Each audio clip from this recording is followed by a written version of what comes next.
vlog for today, tokwa. Ayan po ay galing sa anong uri man? Tokwa. Soybeans.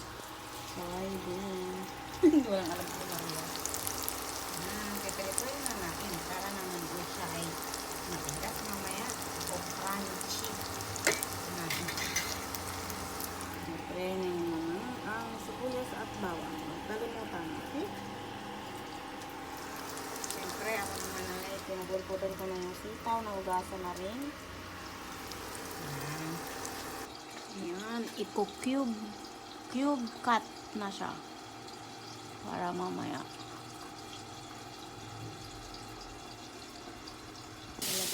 Ayan, medyo maingay ang ating kitchen sa ating ano, yan. Ilagyan na natin ng soy sauce. Mamasitas. At yun, pinarito na rin ni Mother.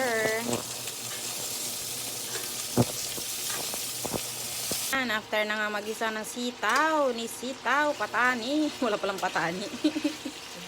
After mag-isa ni sitaw, after mag-isa ni tokwa, nilagyan ng sibuyas, bawang. Ayan na siya. Mix. Until the sitaw is cooked.